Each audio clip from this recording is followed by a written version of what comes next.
I simply can't escape the impression that Sam Harris does not go deep enough in his moral philosophy, and that he should be at least very curious to what Jordan B Peterson claims to have found regarding where we humans may have gotten our moral compass from. The problem with these texts is that there's an infinite number of interpretations, and which of them how can you determine which of those is canonically correct is exactly and precisely the same criticism that can be levied against your attempt to extract a world of value from the domain of facts. It's the same problem. In this Vancouver debate with Jordan B Peterson, he again claims life is a navigational problem on his idea of a moral landscape. But he seems to simply accept our ability to experience well-being as opposed to suffering as all we need as a compass to navigate our lives. So, while Jordan B Peterson tries to poke into the inner workings of this compass that signals well-being or suffering, Sam Harris seems to just accept the telling of this compass as fact and shows no interest into if the compass is to be trusted or not. As if the compass is more trustworthy as a guide to what is right and wrong than all religious scriptures and stories with the same aims. Let's listen to Sam Harris explaining his idea of a navigational problem in the moral landscape.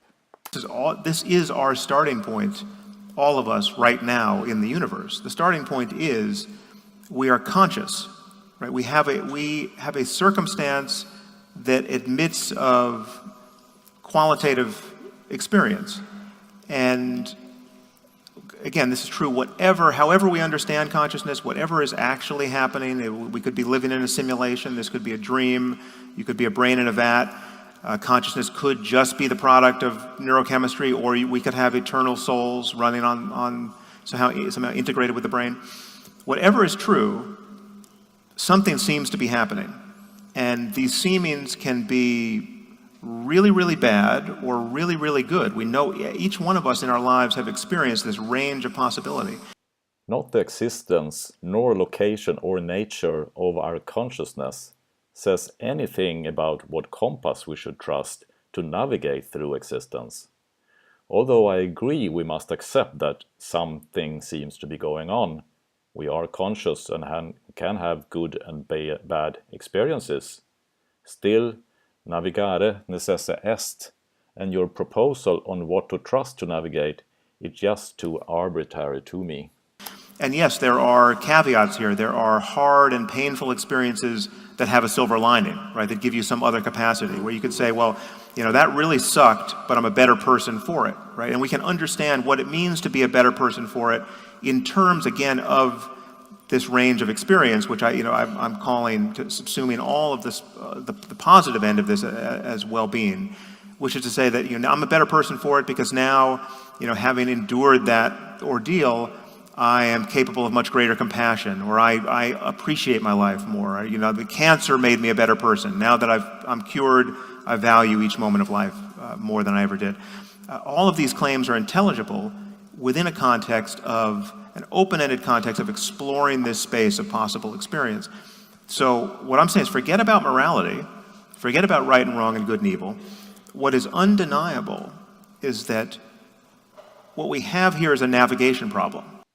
Yes, Sam.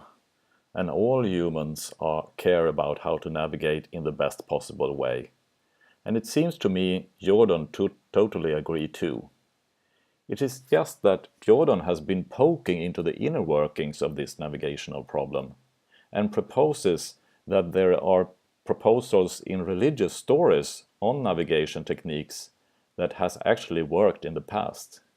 Sure, we may need to carefully update them, but your claim, Sam, that we can just scrap all evolved wisdom and start from scratch using your well-being versus suffering compass is just too scary a leap of faith for me to accept as a way forward, regardless of the existence of dogmatic religious violence framed in the current religious systems. We have a space of possible experience and again, this is not just a human problem, this is a problem for any possible conscious mind.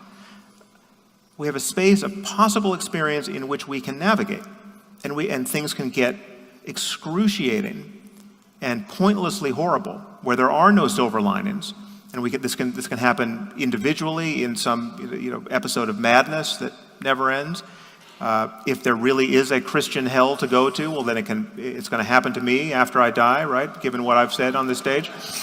And so it matters who's right. Obviously, if I knew that an eternity of fiery torment awaited somebody who didn't make the right noises about one faith or another, well, then it would only be rational to make those right noises, right? So it's my bet. I'm placing a bet on certain pictures of reality being wrong. But the reality is we're navigating in this space, and morality and ethics are the terms we use for how we think about our behavior affecting one another's experience. So if you're in a moral solitude, if you're on a desert island, or if you're alone in the universe, morality is not the issue you need to worry about, but well-being still is an ever-present issue. It's possible to suffer, and it's possible to experience bliss and perhaps something beyond that. And the horizon in both directions is something we'll never fully explore very likely. I mean, we don't know how good things can get, and we don't know how bad they can get, but that there's a spectrum here is undeniable. And I would say that my moral realism simply entails that we acknowledge that it's possible not to know what you're missing. It's possible to be living in a way where you are less happy than you could be, and not to know why, right? And to just not have the wisdom to make the changes. And that matters. If anything matters, that matters. And it matters to us individually, and it matters to us collectively. And that mattering subsumes everything we can intelligibly want in this domain of value. If Sam only could go deeper into what this compass he argues we should use, and how we should use it to navigate our lives. He surely seems to argue that the compass exists and that we should trust it. This compass tells us when we are suffering and when we are well. Arguably, we are all experienced that we carry this compass within ourselves. But then, so does religious fundamentalists, so does dogmatic idealists. Can they not also say that their compass is telling them to act the way they do to navigate life?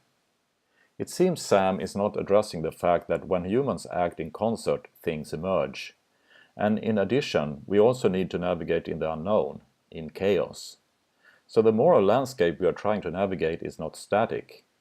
It emerges as a fact of society when we all act in faith to our individual moral compasses, wishes and dreams.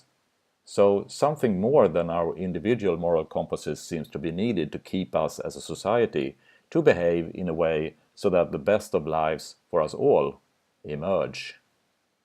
It also seems to me that the moral landscape is in fact not navigable in the way Sam suggests. He talks about peaks and valleys, as if there is a surface that slopes up and downhill, and that we can investigate the slope of the surface to know in what direction suffering and well-being lays. But I'm not convinced that the human experience of bad and good are transitive operations. As Larry Temkin points out in the Temkin's paradox, it could very well be that if we move in steps where each step leads to less suffering and more well-being, relatively assessed, we can actually end up in a place with more suffering and less well-being than where we started. Now, this seems counterintuitive, but it is still possible. Imagine navigating the moral landscape is like a rock-paper-scissors game. Rock is better than scissors, and scissors is better than paper. Still, paper is better than rock. To me, it seems more likely what evolution has provided us with is the ability to internalize truth about reality and a good life that we are able to repeat recursively. That is, we tell stories about how to act and why. If we apply them over and over, we will come out ahead. This closely relates to Jordan's claim of Darwinian truth. That which survives is true enough, or put another way, that which repeats survives. I don't hear Sam say anything about being able to apply the same truth over and over and come out on top. He seems to talk about a much more static landscape and static truth, like facts, about how to navigate in life. The moral philosophy of Sam's would be of much more value to me if it contained elements on how to cope with random chaos and emergent social truth and norms. If he would at least listen more carefully to what babies Jordan is proposing there is in the bathwater of stories of religions before dismissing them. And so again, the cash value of any value claim is in the actual or potential change in consciousness for some conscious system somewhere, sometime. And that's my claim. And that's. Can I try to get? I would like you each to clarify something. If you like my videos, feel free to do nothing. Just grab a cup of coffee and enjoy.